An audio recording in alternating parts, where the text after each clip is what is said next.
بسم اللہ الرحمن الرحیم. ناظرین، معارف القرآن جلد دوم ایپیسوڈ نمبر 1 وی لاگ نمبر 399 پیج 420. معارف القرآن جلد دوم سورۃ النساء نمبر 4 کی آیت نمبر ہے 42.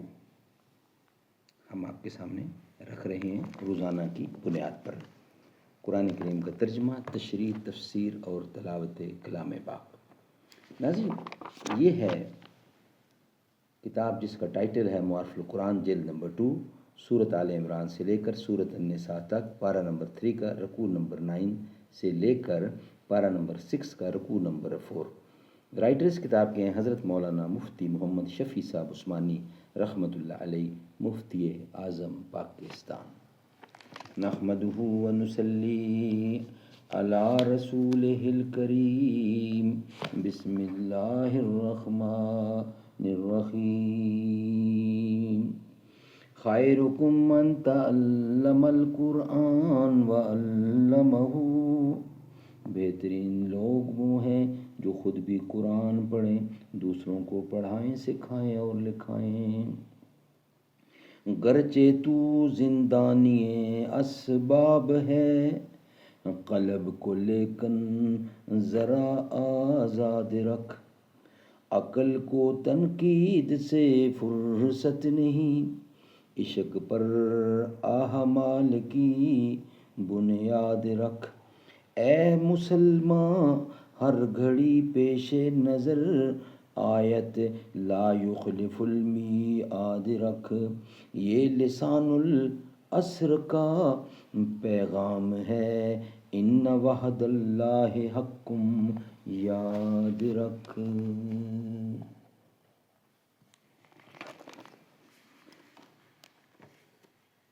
ایپیسوڈ نمبر 1 وی لاگ نمبر 399 پیج ہے 420. معارف القرآن.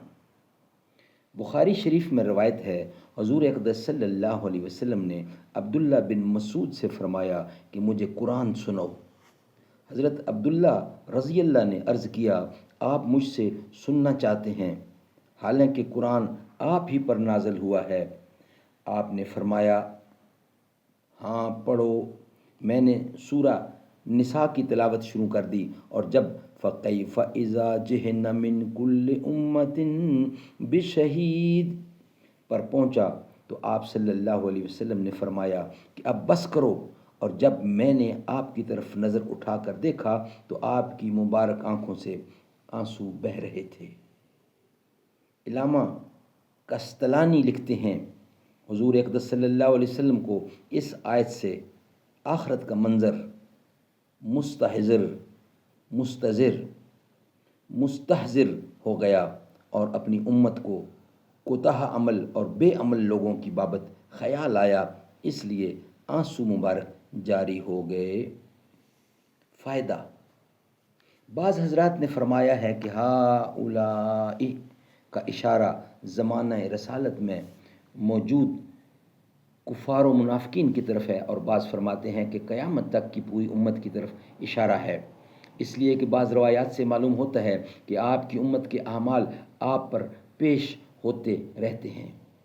بہرحال اس سے معلوم ہوا کہ گزشتہ امتوں کے انبیاء اپنی اپنی امت پر بطور گواہ پیش ہوں گے، اور آپ بھی اپنی امت کے اعمال کی گواہی دیں گے. قرآن کریم کے اس اسلوب سے معلوم ہوتا ہے کہ آپ کے بعد کوئی نبی آنے والا نہیں ہے جو اپنی کسی امت کے متعلق گواہی دے، ورنہ قرآن کریم میں اس کا اور اس کی شہادت کا بھی ذکر ہوتا ہے. اس اعتبار سے یہ آیت ختم نبوت کی دلیل بھی ہے. یومئذ یود الذین کفروا میں میدان آخرت میں کافروں کی بدحالی کا ذکر ہے کہ یہ لوگ قیامت کے دن تمنا کریں گے کہ کاش ہم زمین کا پیوند بن گئے ہوتے، کاش زمین پھٹ جاتی اور ہم اس میں دھنس کر مٹی بن جاتے اور اس وقت کی پوچھ گوچھ اور عذاب و حساب سے نجات پا جاتے.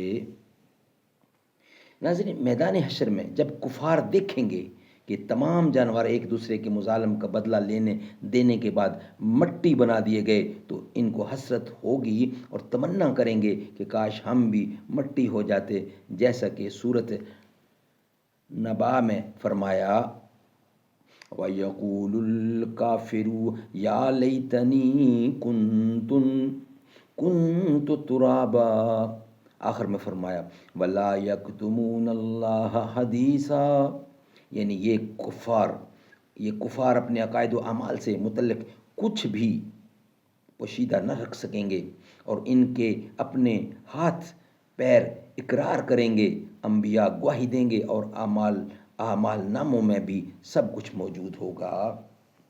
سبحان اللہ، سبحان اللہ۔ ناظرین، یہ ویلاگ ہمارا یہاں ہی مکمل ہوتا ہے۔ نیکسٹ ویلاگ میں انشاءاللہ اس کا کچھ حصہ رہتا ہے، وہ ہم آپ کے سامنے رکھیں گے نیکسٹ ویلاگ کی صورت میں۔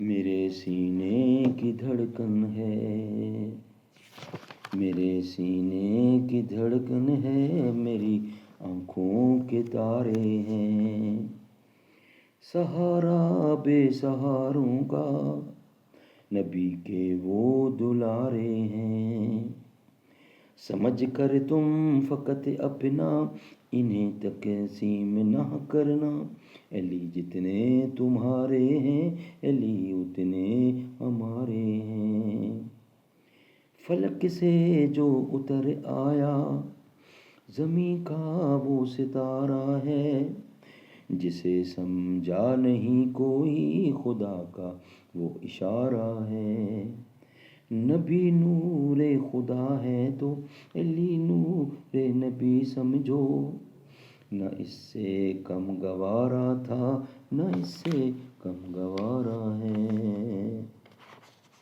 میرے سینے کی دھڑکن ہے۔